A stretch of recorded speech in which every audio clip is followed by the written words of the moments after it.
মানুষ যখন ঘুমিয়ে তখন রাতে সালাত আদায় করে, এই পাবে দামি জান্নাত। মানুষ যখন ঘুমিয়ে তখন রাতে সালাত আদায় করে, এই পাবে দামি জান্নাত। আব্দুল্লাহ ইবনে আমর ইবনে আস রাদিয়াল্লাহু তাআলা আনহু বলেন, রাসূল সাল্লাল্লাহু আলাইহি ওয়াসাল্লাম বলেছেন, মান কামা বিআসরি আয়া লাম ইউক্তাব মিনাল গাফিলিন। কেউ যদি রাতে তাহাজ্জুদে মাত্র 10 আয়াত পড়ে, রাতে যদি 10 আয়াত পড়ে, তাহলে ও গাফেল নয়, অলস নয়, এই কথাটা লিখে দেওয়া হবে। 2, ওমান কামা বিমিয়া আয়া কুতিবা মিনাল কানিতিন। কেউ যদি রাতে 100 আয়াত পড়ে, তাহলে ও পরহেজগার, ভালো মানুষ, এটা লিখে দেওয়া হবে। ওমান কামা বে আলফা আয়াত, কেউ যদি রাতে 1000 আয়াত পড়ে, তাহলে কুতিবা মিনাল মুকান্তিরিন, তাহলে ও সর্বোচ্চ পরহেজগার বলে ঘোষণা দেওয়া হবে। 10 আয়াত, ছোট ছোট সূরা হোক না, 10 আয়াত। সূরা হাসরের শেষ 3 আয়াত পড়ে কিছু হবে, হিংসা বাতিল। সূরা ইখলাস 3 বার পড়েন, একবার কোরআন মাজিদ পড়ার সমান নেকি পাওয়া যাবে। একবার কোরআন মাজিদ শেষ করা কি যেমন তেমন ব্যাপার, একবার শুরু করে দেখেন না।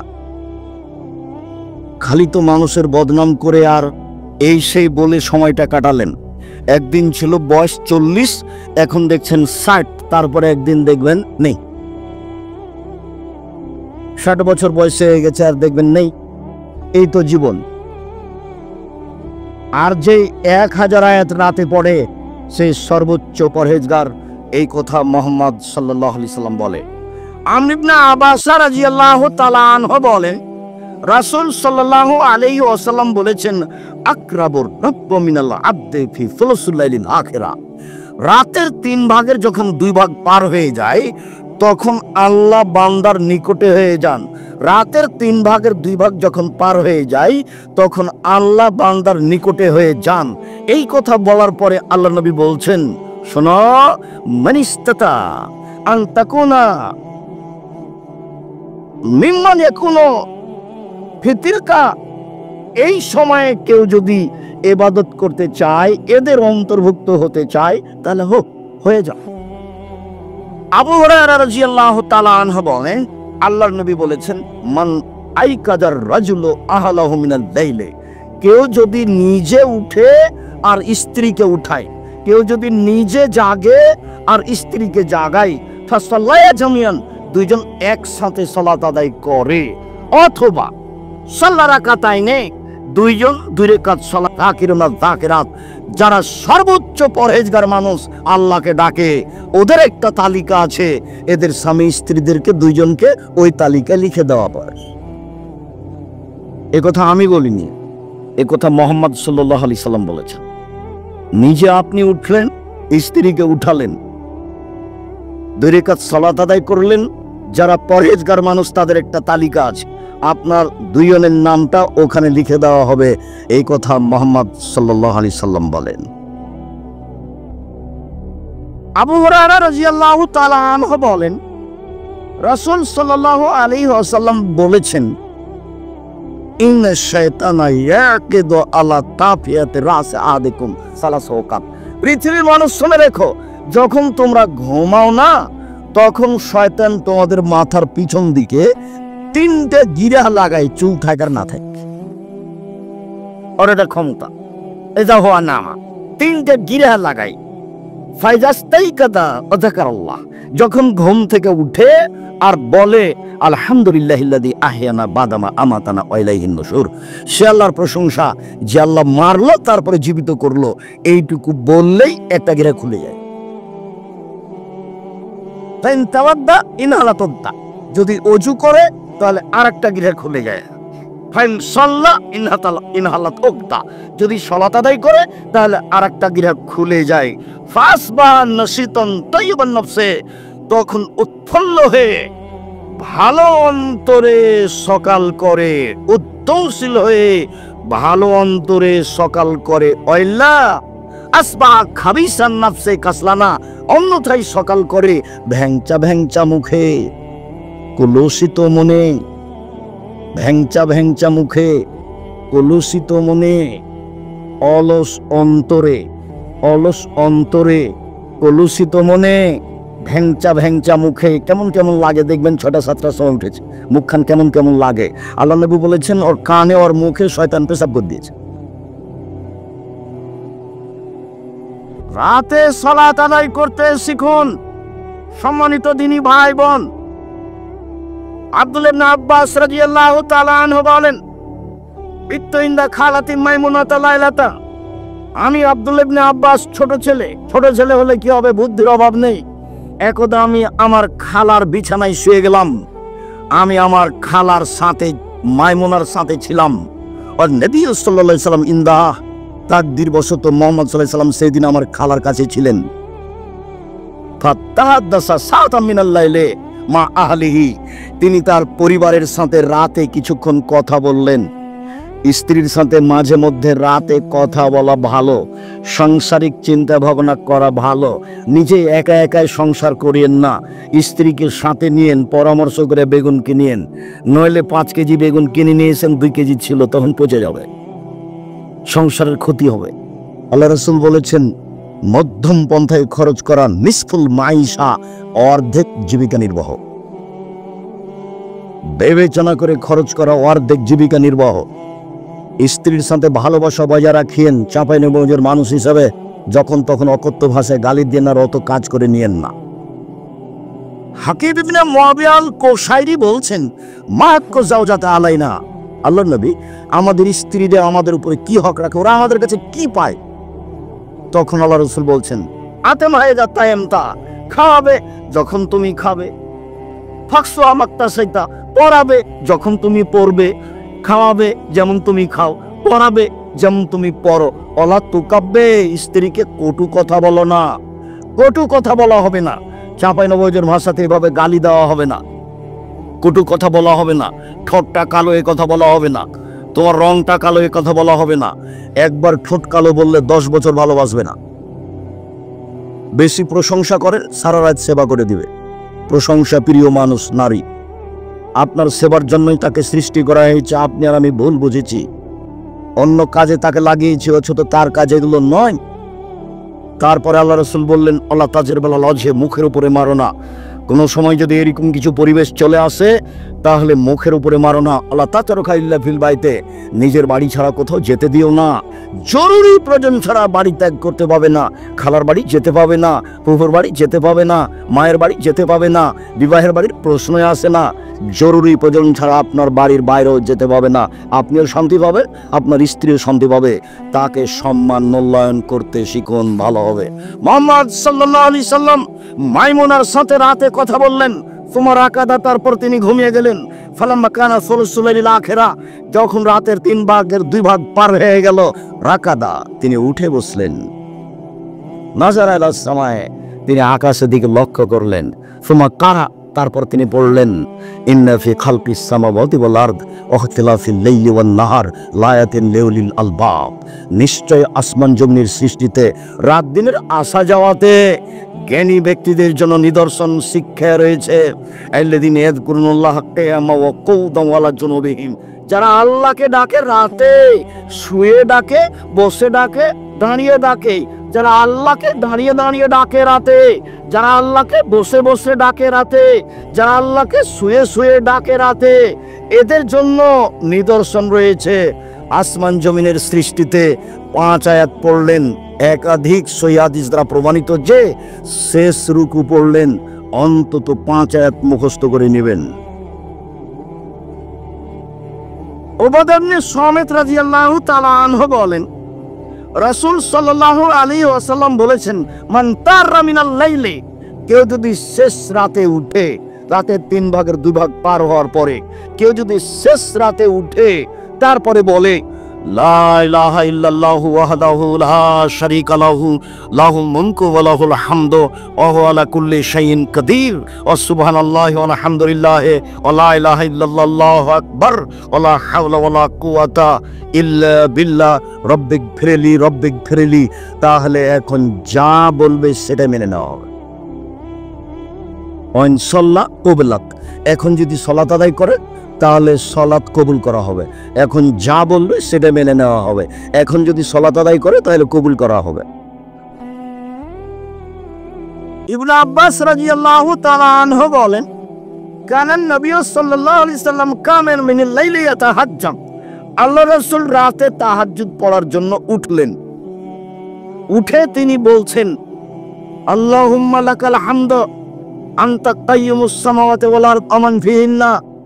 হে আল্লাহ, তোমার প্রশংসা, আসমান জমিন এবং এর মধ্যে যা কিছু আছে সবকিছুর প্রতিষ্ঠাতা তুমি।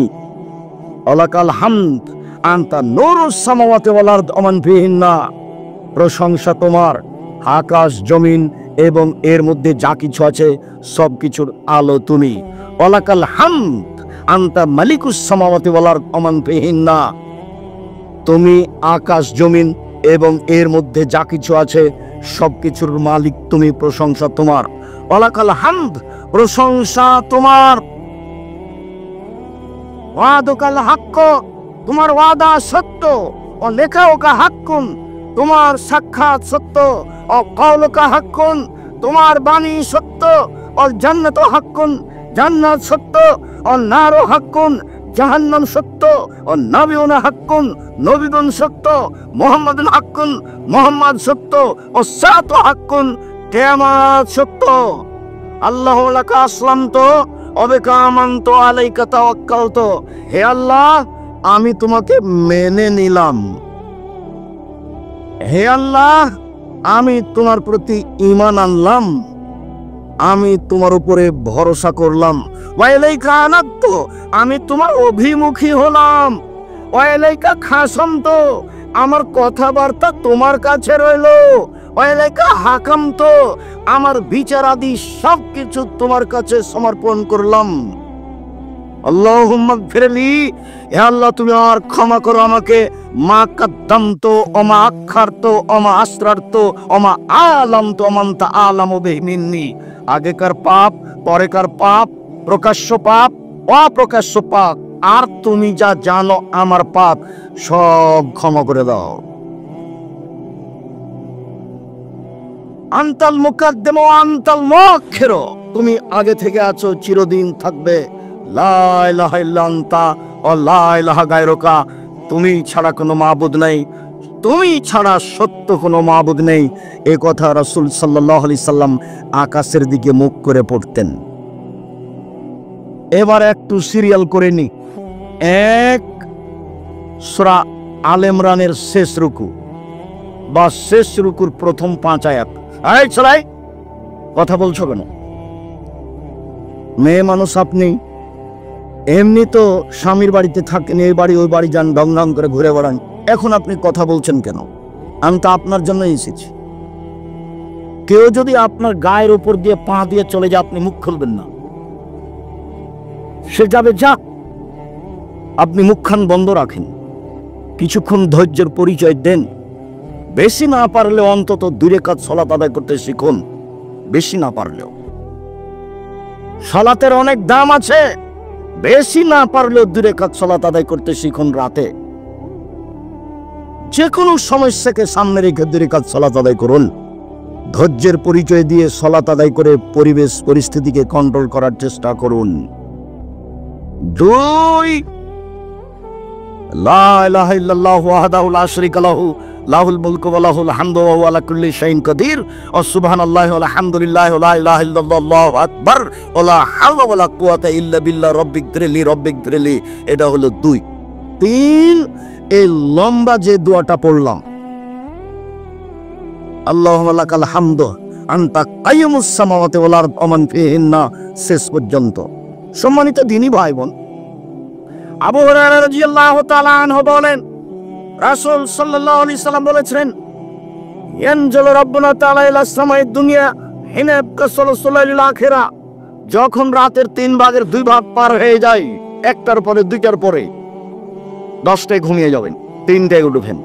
এই ছেলে, নোংরা চরিত্র ত্যাগ করো, দোকানে আড্ডা পিটা বন্ধ করো।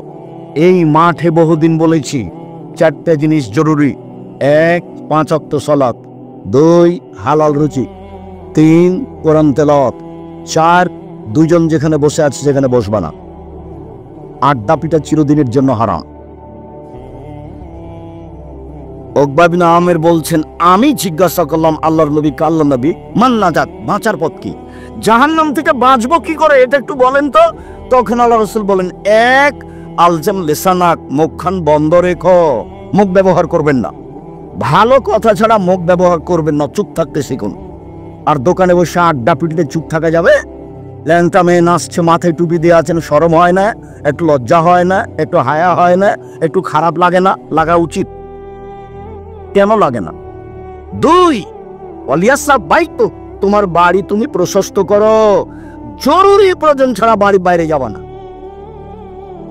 3 আবতালা খাতিয়াতে, পাপের জন্য কাঁদুন। ওইখানে একটা কথা ছেড়ে এসেছি, পাপের জন্য কাঁদুন, কথাটা বলতেই সেই কথাটা মনে পড়লো।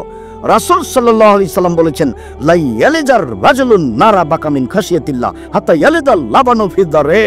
গাভীর বাট ওলাং থেকে চাপ দিয়ে দুধ বের করে ভিতরে ঢোকানো যায় না যেমন, আল্লাহর ভয়ে কাঁদে যে সে জাহান্নামে যাবে না তেমন। গাভীর বাট থেকে চাপ দিয়ে দুধ বের করে ভিতরে ঢোকানো যায় না যেমন, এটা যেমন অসম্ভব, আল্লাহর ভয়ে রাতে কাঁদে যে তার জাহান্নামে যাওয়া তেমনি অসম্ভব।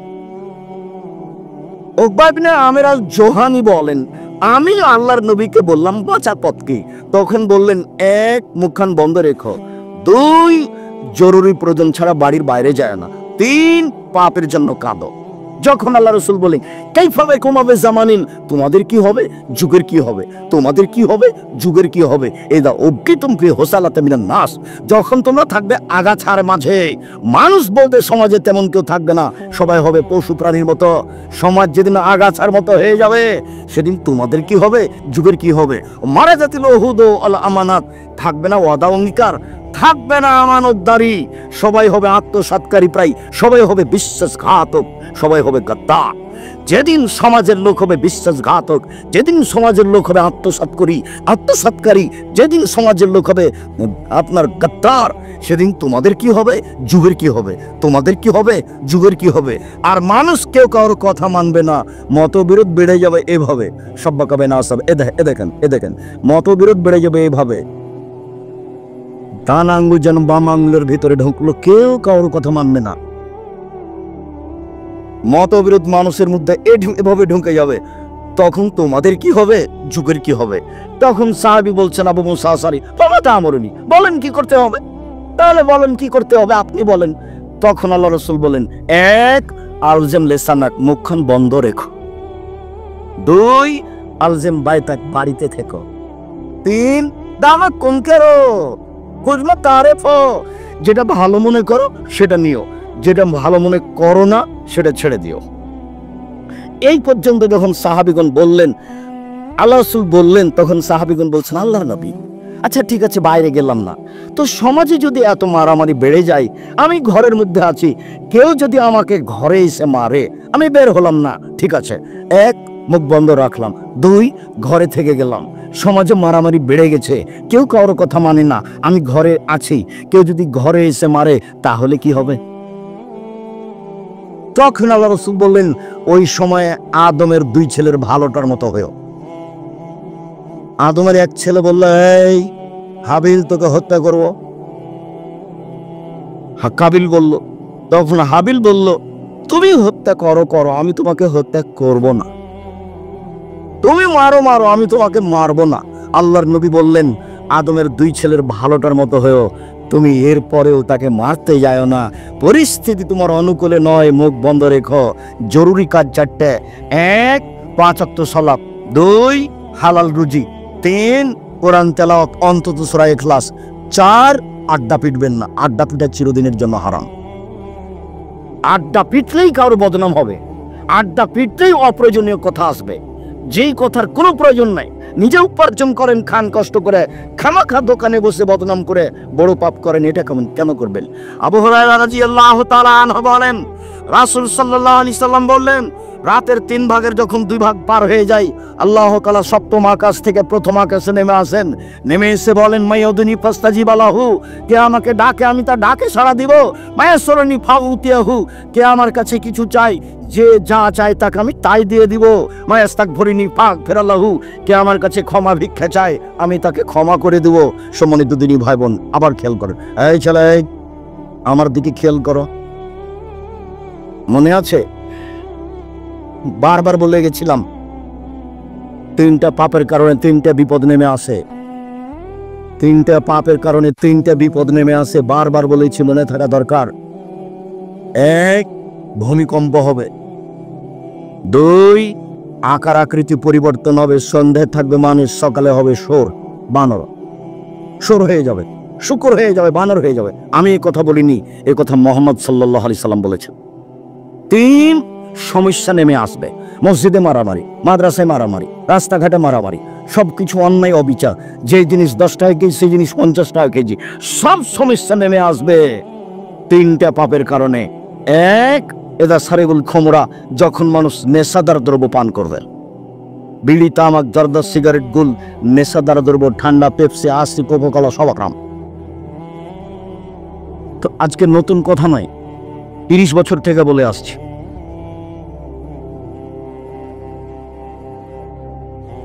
2, জারাতিল কায়নাত, মেয়েরা যখন নাচবে। সব দোকানি মেয়ে নাচে, সব মোবাইলে মেয়ে নাচে, সব বাড়িতে মেয়ে নাচে। মেয়েরা যখন নাচবে তখন 3টে বিপদ নেমে আসবে। 3, জারাবুবিল মাযিফ, যখন বাদ্যযন্ত্র প্রকাশ পাবে। সব মোবাইলে বাজনা বাজে, সব দোকানে বাজনা বাজে, প্রায় সব বাড়িতে বাজনা বাজে, প্রায় সব দোকানে বাজনা বাজে, প্রায় সব বাড়িতে বাজনা বাজে, প্রায় সব মোবাইলে বাজনা বাজে। 3টা বিপদ নেমে আসবে 3টা পাপের কারণে। 1, ভূমিকম্প হবে। 2, আকার আকৃতি পরিবর্তন হবে, বানর সোর হয়ে যাবে। 3, সমস্যা নেমে আসবে 3টি পাপের কারণে। আবার আফসোস করে, দুঃখ করে তিনি বলেছেন, পৃথিবীর মানুষ শুনে রেখো, আমার উম্মত ইহুদি খ্রিস্টানদের সাথে মিশে যাবে। কথা কর্মে, চাল চলনে, কৃষ্টি কালচারে, খাতা কলমে, বই পেন্সিলে, পোশাকে, সব কিছুতেই আমার উম্মত ইহুদি খ্রিস্টানের সাথে মিশে যাবে। ডান হাতের বিঘত যেমন বাম হাতের সমান, ডান পায়ের জুতা যেমন বাম পায়ের জুতার সমান, বাম পায়ের জুতা যেমন ডান পায়ের সমান, ডান হাতের বিঘত যেমন বাম হাতের সমান। এভাবে বলতে বলতে এবার তিনি নিচে নামতে লাগলেন। ভাষার নিচে নামতে নামতে এমন ভাবে বললেন, পৃথিবীর মানুষ শুনে রেখো, ইহুদি খ্রিস্টান যদি মায়ের সাথে জেনা করে থাকে, আমার উম্মত মায়ের সাথে জেনা করবে। এই ছেলে, তোমার মাথায় চুল কেমন করে ছাটা আছে তুমি বুঝতে পারো না? এরকম কেন? শুধু উপরে চুল কেন, চতুর্দিক কেন চাঁচা? এটা কি? এটা তুমি কি বলতে চাচ্ছ? আমি লন্ডনে সাউথ হলে একটা মসজিদে জুমার খুতবা থেকে নিচে নামছি, তা একটা লোক তার ছেলেকে দড়িয়ে নিয়ে এসে বলছে, একটু দোয়া করে দেন, আমার ছেলে যেন একটু দোয়া করে দেন। তা আমি মাথায় হাত দিয়ে দোয়া করতে যাচ্ছি, দেখি চুলে ভাবে ছাটা। তারা বলছে, ভাই জান এরকম কেন? ওই সময়তে ছবিও ছিল যে কিভাবে চুল ছাড়তে হবে। তখন আমি বলছি, দুঃখিত, লন্ডন পয়সা উপার্জন করতে এসেছি, আদর্শ বিক্রি করতে আসিনি। লন্ডন পয়সা উপার্জন করতে এসেছি, আদর্শ বিক্রি করতে আসেনি। মুসলমানের একটা আদর্শ আছে, কারোর সাথে ওই আদর্শ মিলবে না। হিন্দুর মেয়ে কপালে টিপ দেয়, মুসলিম দেয় না। হিন্দু মহিলা হাতে শাখা সাদা ব্যবহার করে, মুসলিম মহিলা করে না। এদের নিজস্ব একটা আদর্শ আছে, নিজস্ব একটা বৈশিষ্ট্য আছে, স্বভাব আছে। সব নবীর স্বভাব ছিল 10টি, সব নবীর বৈশিষ্ট্য ছিল 10টি, সব নবীর স্বভাব ছিল 10টি, সব নবীর বৈশিষ্ট্য ছিল 10টি। 1, এউফাউল্লোহা, বাড়ির দাড়ি বড় করতে হবে, কেটে ফেলা যায় না, চেঁচে ফেলা যায় না। চেঁচে ফেললে নারী সাদৃশ্য হয়, তখন আল্লাহর অভিশাপ হয়। চেঁচে ফেললে স্ত্রী শক্তি ক্ষমতা কমে যায়, চোখের পাওয়ার কমে যায়। দাড়ি চেঁচে ফেললে আল্লাহর পক্ষ থেকে অভিশাপ হয়। 2, কাসু সারেম, মোচ কেটে ফেলতে হবে, মোচ চেঁচে ফেলতে হবে না। 3, কাসুল আজফারে, নখ কেটে ফেলতে হবে। এই মেয়ে, তোমার নখ বড় কেন? তোমার মা নাই নাকি? তুমি কি মনে করছো তোমার মা এটা নয় সৎ মা? তোমার নখ বড় কেন? কেন? হাদিস তো তোমার মুখস্থ আছে, তোমার নখ বড় হলো কিভাবে, এটা হয় কিভাবে? জাবের রাদিয়াল্লাহু তাআলা আনহু বলেন, রাসূলের সাথে যুদ্ধ করে বাইরে থেকে আসলাম, মদিনায় ঢুকবো, আসছিলাম মদিনায় ঢুকবো, আল্লাহ রাসূল বলেন, এই থামো, রাতে এখানে থাকো, সকালে বাড়িতে যাব। আমি জাবের বললাম, আল্লাহর নবী, আমি নতুন বিবাহ করেছি, আমাকে বাড়ি যেতে অনুমতি দেন। তখন আল্লাহর নবী বললেন, বিক্রানম সাইয়্যিবা, কুমারী মেয়ে বিবাহ করেছো না তালাক প্রাপ্ত মেয়ে বিবাহ করেছো? অবিবাহিতা মেয়ে বিবাহ করেছো না তালাক প্রাপ্ত মেয়ে বিবাহ করেছো? জাবের রাদিয়াল্লাহু তাআলা বললেন, আমি তালাক প্রাপ্ত মেয়ে বিবাহ করেছি। তখন আল্লাহর নবী বললেন, হাল্লা বিক্রান তুলাইবা, তুমি কুমারী অবিবাহিতা মেয়ে কেন বিবাহ করলে না? তুমি তার সাথে খেলতে, ও তোমার সাথে খেলতো, তুমি তার সাথে খেলতে, ও তোমার সাথে খেলতো। তখন জাবের রাদিয়াল্লাহু তাআলা বলছেন, আল্লাহর নবী শোনেন, আমার আব্বা উহুদের যুদ্ধে শহীদ হয়েছেন 9 জন মেয়ে রেখে। আমার আব্বা 9 জন মেয়ে রেখে গেছেন, আমার 9 জন বোন আছে। আকরাহু আন আতাজাওয়াজা মিসলাহুন্না, আমি তাদের মতো মেয়ে বিবাহ করতে চাইনি 4টা কারণে। আমি তাদের সমবয়সের মেয়ে বিবাহ করতে চাইনি 4টা কারণে। আমি আমার বোনদের কম বয়সের মেয়ে, কুমারী মেয়ে বিবাহ করতে চাইনি 4টা কারণে। এক, লেতুয়াল্লিমাহুন্না, আমার স্ত্রী যেন আমার বোনদেরকে বিদ্যা শিখাতে পারে। 2, বলে তুয়াদ্দেবাহুন্না, আমার স্ত্রী যেন আমার বোনদেরকে শিষ্টাচার শিখাতে পারে। 3, বলে তুরাজ্জালাহুন্না, আমার স্ত্রী যেন আমার বোনদেরকে মাথার চুল চিরনি করে সাজগোজ করে পরিপাটি করে রাখতে পারে। 4, বলে তাকুমা আলাইহিন্না, আমার স্ত্রী যেন আমার বোনদেরকে পাহারা দিতে পারে। তোমার মা পাহারাদার, হাদিস বুখারী মুসলিম। তোমার মা শিষ্টাচার শিখাবে। তোমার মা নিজে একটা আয়না কিনে নিয়ে এসেছে, আয়নাটা হলো কাতল মাছ। তোমার মা কি শিষ্টাচার শিখাতে পারে? তোমার মা একটা তরকারির বাটি কিনেছে, সেটা হলো রুই মাছ, কি শিখাতে পারে তোমার মা? তোমার মা একটা প্লেট কিনেছে, সেটা হলো চিংড়ি মাছ, তোমার মা কি আদর্শ তোমাকে শিখাতে পারে? তোমার বাপ একটা পট কিনে নিয়ে এসে, সেটা হলো ঘোড়া।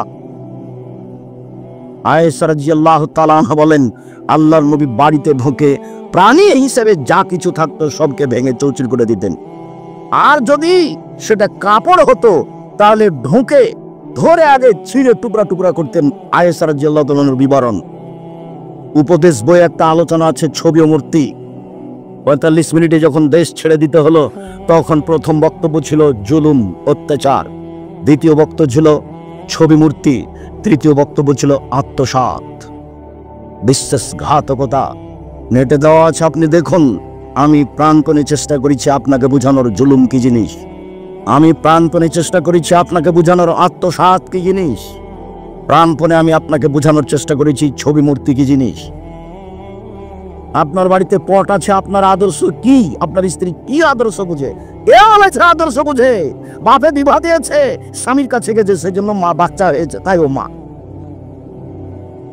ওটা আসলে মা নয়। ও মায়ের দায়িত্ব পালন করা বুঝে না, আদর্শ ও বুঝে না, ওর বাবা বুঝে না, ওর মা বুঝে না, এমনিতে সংসার চলছে। নইলে সারা গ্রামের মানুষ থুবড়াতে একটা যুবতী মেয়ের মুখে ক্ষীর তুলে দেয়, এটা কি হবে? ওটা পিসিস কাঁচা। সারা গ্রামের মহিলা এইভাবে গীত গায় বরকে সামনে রেখে, এটা কি আদর্শ? আমি তো বহুদিন বলেছি, চাঁপাইনবাবগঞ্জ জেলার বিবাহের শুরু থেকে শেষ পর্যন্ত একটা কাজও জায়েজ নয়। কেউ একটু সাহস করে উল্টে ধরে না কেন আমার কাছে? বউ দেখা থেকে নিয়ে, বউ বায়না করা থেকে নিয়ে, আপনার বিবাহ মাঝা খরচ থেকে নিয়ে, আবার থুবড়া থেকে নিয়ে, ডুলি বিবি থেকে নিয়ে। আমি বলেছি ডুলি বিবি শব্দ এমন ভাবে ভুলে যেতে হবে, 20 বছর পরে কেউ যদি বলে ডুলি বিবি, আরেকজন বলবে ডুলি বিবি কি জিনিস গো? তখন আরেকজন বলবে তাহলে এটা ডিকশনারিতে দেখতে হবে এটা কি জিনিস, এমন ভাবে ভুলে যেত। মারিয়াম বলেছিলেন, কুনতা নাসিয়া মানসিয়া, আমার পেটের সন্তান আমি জাতিকে কি দিয়ে বুঝাবো? আমি হয়ে যেতে চাই নাসিয়া মানসিয়া। কেউ যেন না জানে মারিয়াম কি জিনিস, কেউ যেন না জানে মারিয়ামের নাম। আহারে, আমি সন্তান কি দিয়ে বুঝাবো? যা হওয়ার তাই হলো। যখন সন্তান গ্রামে নিয়ে আসলাম, তখন গ্রামের লোক বলল, ছি ছি ছি ছি ছি, তোমার মা তো ভালো মানুষ, তুমি কেন জেনা করেছো? ছি ছি ছি ছি, তোমার বাপ তো ভালো মানুষ, তুমি কেন জেনা করেছো? ও, তুমি বাইতুল মুকাদ্দাসে থাকো, পবিত্র ঘরে থাকো, আর জেনা করো তুমি? যার যা মনে লাগলো সেটা বলে ফেললো। আমি বললাম, আমি হয়ে যেতে চাই